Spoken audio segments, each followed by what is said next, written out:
5 sisters. All of them are powerful women, like you saw from Sherilyn. You just saw just now from my sister Melanie. But Melanie has always had a particular interest in making sure that I understand the dominance of women. During one of our friendly sibling little arguments, she said, "Derek, you know it's common knowledge that women have a much higher pain threshold than men." I said, "I don't know. I don't know that that's common knowledge." I was 10, she was 14. I was finally almost her size. And she said, "Okay then, I challenge you to a pain contest." Immediately, I was a little concerned, because if you know Melanie, you know she can be devious. Are only rules if she made them up.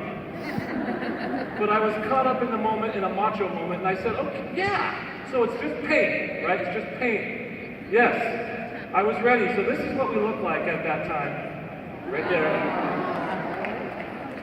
I decided that moment I was going to represent the entire male population and decide this once and for all.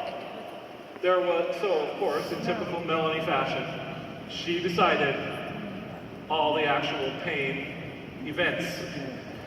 All of mine were shut down. There was stabbing with a fork in the hand. There was pinching and twisting, and I always had to go first. It was like we would both do it at the same time, but she would kind of, all of a sudden, I would be pinching, she would twist and turn and just grip, and okay. And I was like, "Oh, well, I lost just because of that?" Yep.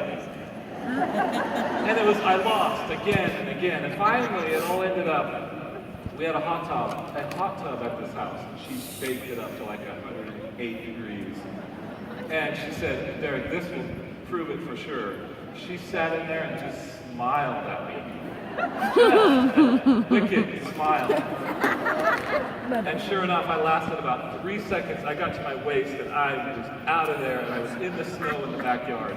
I never challenged her to anything ever again.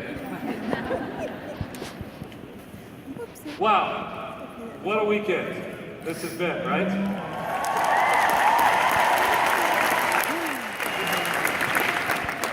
We have a company mission, a company motto on our side, at the corporate side, that we are a mission-first company. We serve the presenters. Keep it simple, keep it special. I hope that we kept it special for you.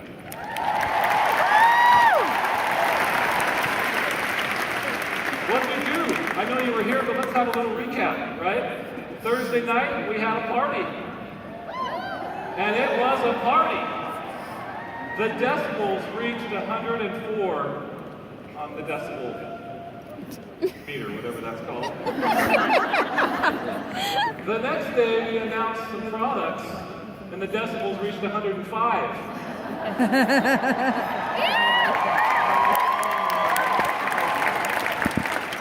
When you heard about Splash, it was at 105. We announced a new market.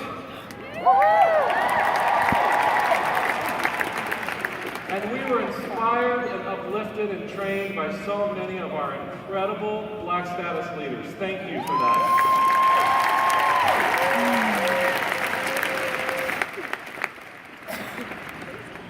Just this morning, we heard from the foundation.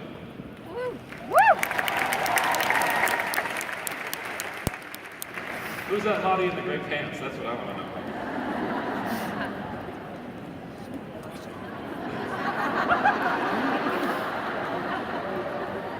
And we had, I mean, didn't she do amazing this morning? It was amazing.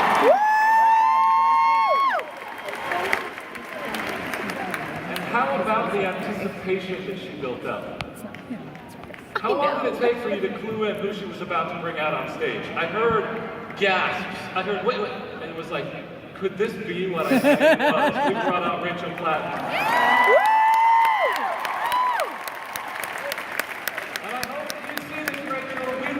Thank you so much for the way that you sang to us.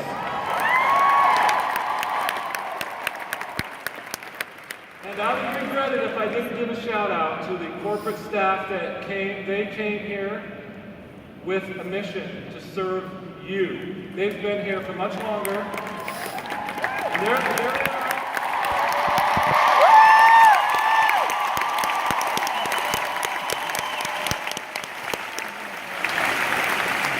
Although I will say it has become a bit of a rite of passage. You know that you've been accepted in and trusted when you're allowed to come to the convention. Each department gets to send a few people, and they really do see it as a huge privilege.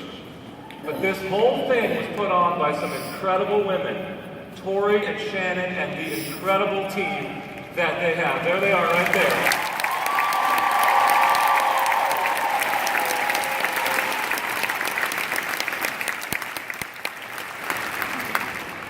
All right.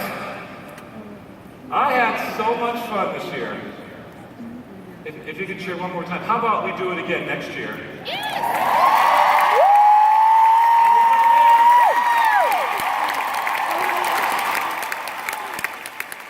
A few of us have pulled Tori aside and we're like, I mean, each convention has to get better. That's like a rule of our conventions.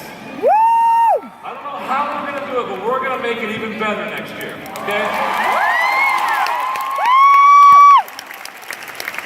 All right.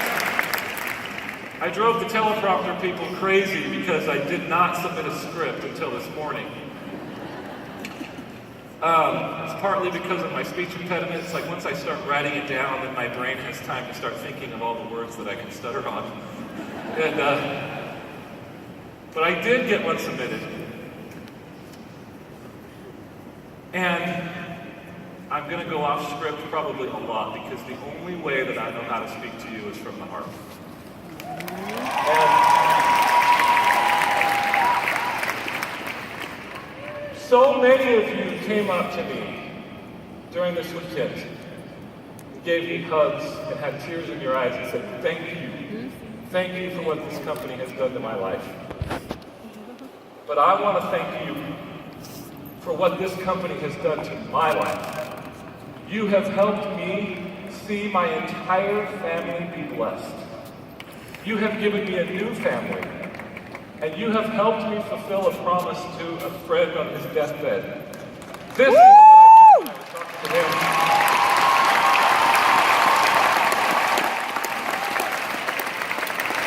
And this entire journey has confirmed to me, it's confirmed to me, because even when I tried to predict the wildest growth, it was not even close to what we've done. That when God is behind you and you have the right cause, anything is possible. Anything.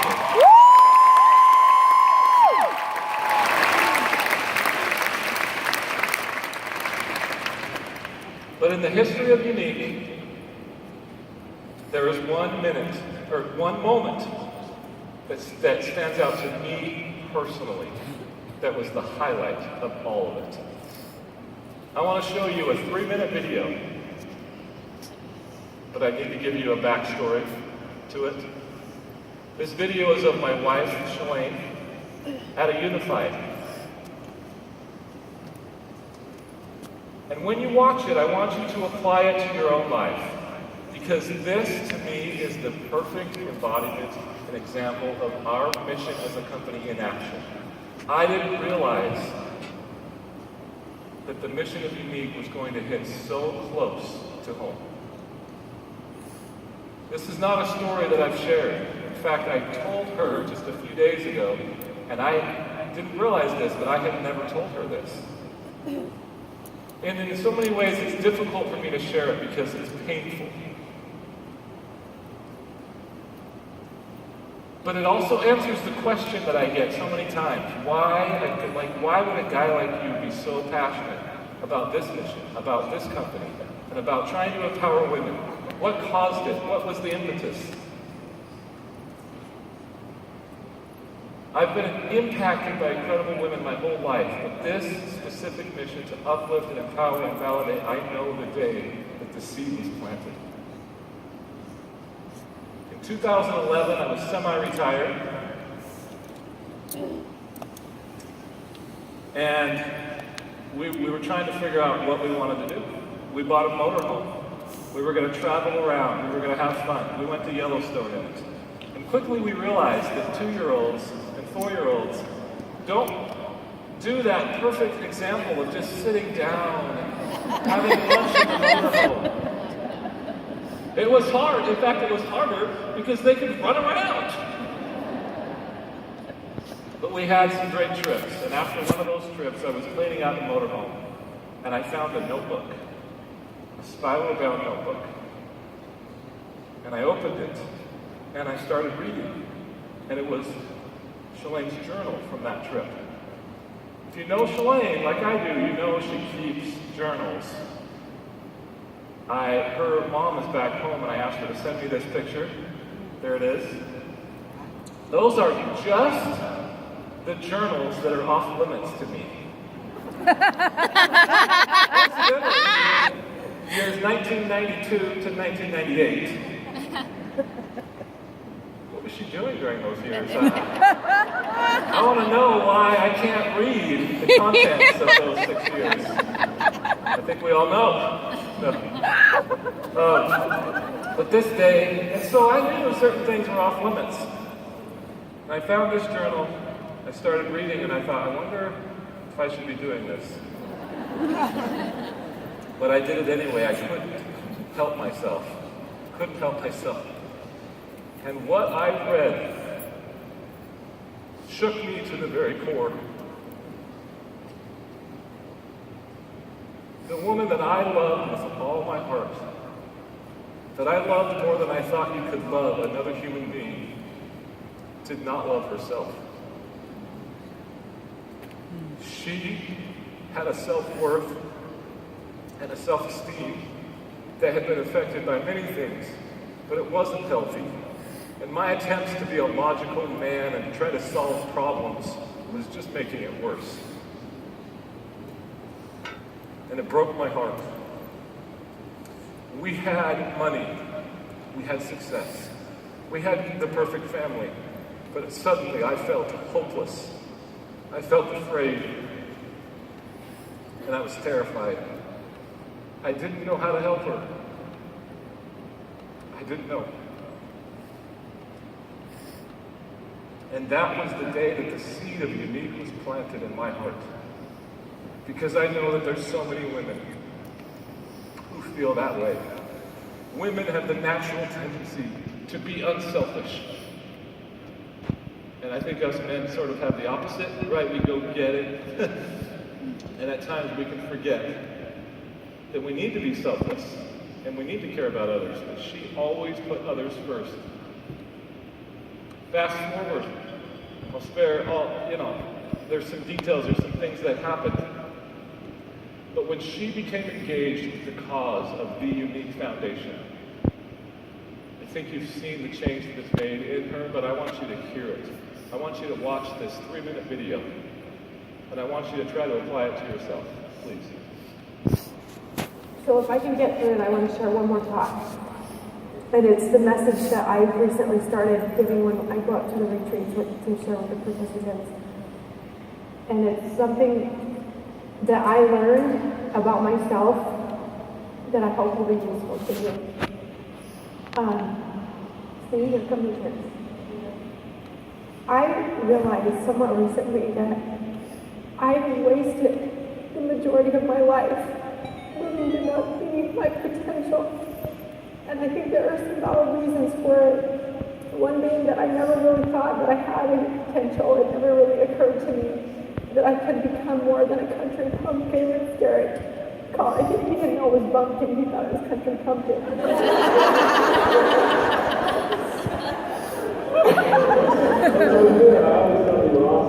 Yes, he did.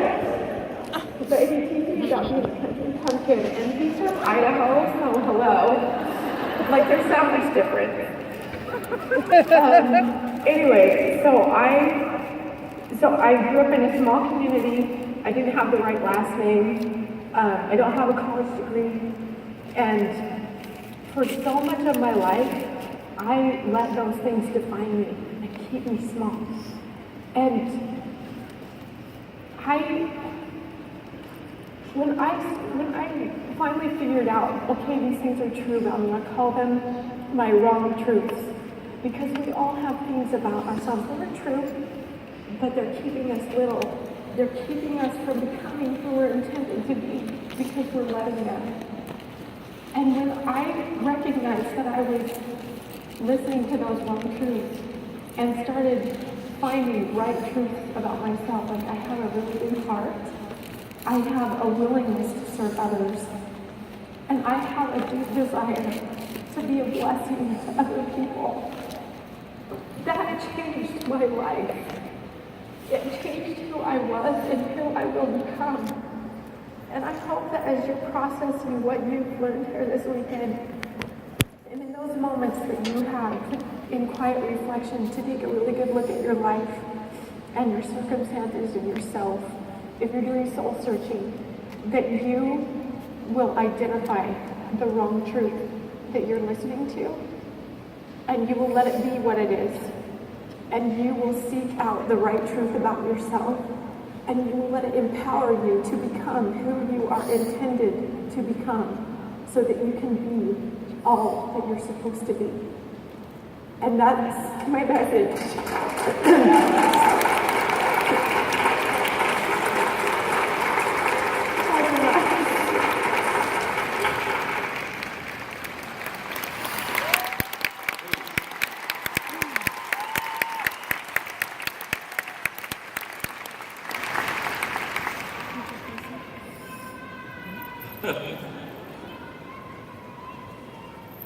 Lives are being changed every day, but just imagine how I felt in that moment when my wife of 17 years and my best friend had her life changed. She had something given to her that I couldn't give to her. We have to get it for ourselves. We have to get it for ourselves, and that's more priceless than anything that we can buy. And that is how you view yourself. How you view yourself is such a powerful part of our lives. Through opportunities of personal growth, she found in herself things that I already knew were there. She found self-worth. And speaking to all of the husbands in the world, if I could for just a minute, it is not our job to try to fix everything. Let them spread their wings. Let them find themselves.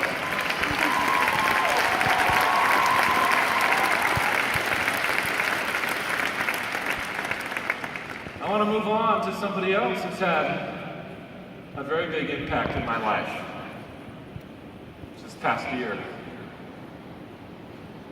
His name is Rob Morris.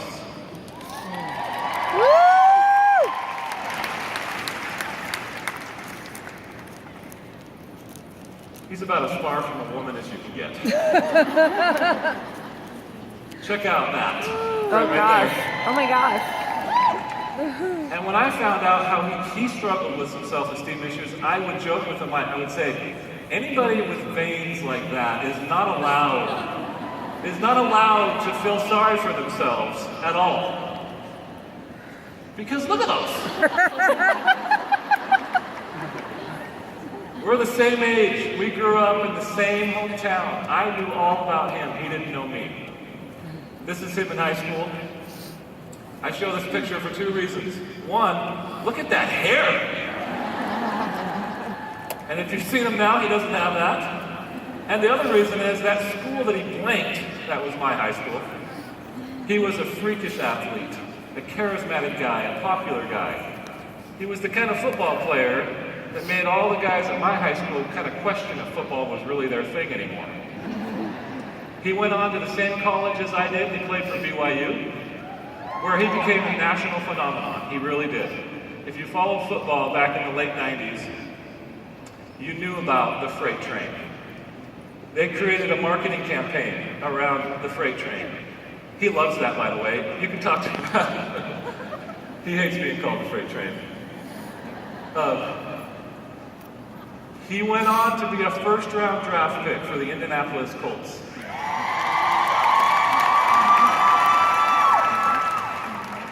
He survived an injury that would have ended nearly every career. His right quad in his first year tore off of the knee completely. And he came back from that, and he had a great career. He lived the life that so many schoolboys like me dreamed of, right? He became a Super Bowl champion. And all the while, he struggled with self-doubt. Inside of himself, he felt like, at times, and I know this because he has shared it with me, not because it was evident at the time. He was a man's man. He struggled with feeling that, yeah, but that's all I'm good at. That's all that I am. That flabbergasted me when he would start to share with me self-doubt and how he looked up to me. That this is the guy that I had followed for my whole life. And then in 2008, he retired from the game by doing the same thing to his left knee. His quads were too powerful for his knees. And he retired, and that's when life became even more difficult for him. If you attended one of his breakout sessions, he has shared some of that with you. It's an incredible story, right? I won't go into the details of that. But the summary is, he has found a new confidence now, and in the strangest of places, right here with the White family.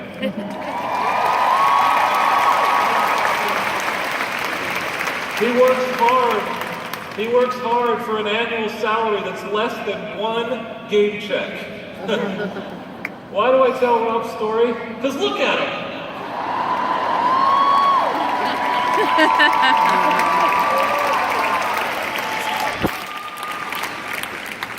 No amount of success, no amount of external validation, other people telling him he was awesome, could change what he felt on the inside. Only being part of a community and serving others. He's friends with a lot of people back at Unique, but he's especially friends with those who need a friend. He loves everyone, but more importantly, he's learning to love himself. And that's a powerful thing.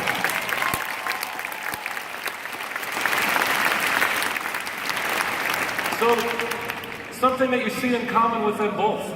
Others saw things that were incredible with them. So the summary is, live the mission. Love others, serve others, uplift others. Ultimately, it's the best thing that you can do for yourself. And one more person. Whitney Husband, how about her? I love her story. I love her story because in so many ways, it's the mission of the company. And I'm not talking about what she achieved financially. Read her quote. I was raised to believe in myself. Right? When you're a young girl, how many are confident? Almost all of them are, right? And different things affect that. For her life, she had her own challenges. And Unique reminded me that I still had that girl with big dreams inside of me. How many of you have a girl with dreams that are still inside of you? Spread your wings.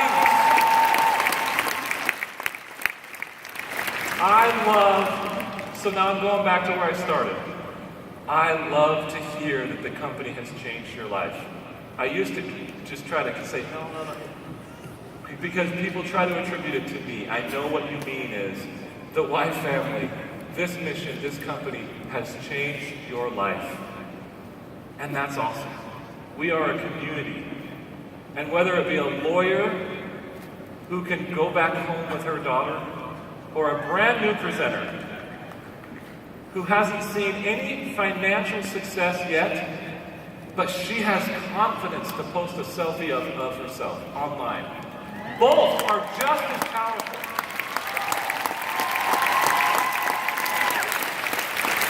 I love seeing unified sisters who are new friends for life. Team members who uplift and support each other through their trials. People they've never met are more than just a sister. You uplift and you're there for each other. That is the mission of our company. And now I'm getting to the core of what I want to share with you tonight. In my opinion, the single greatest influencer on our happiness and on our state of mind is how we view ourselves. But the best way to do it is to love others, to give yourself to others. That is the mission of Unique. And let's do it.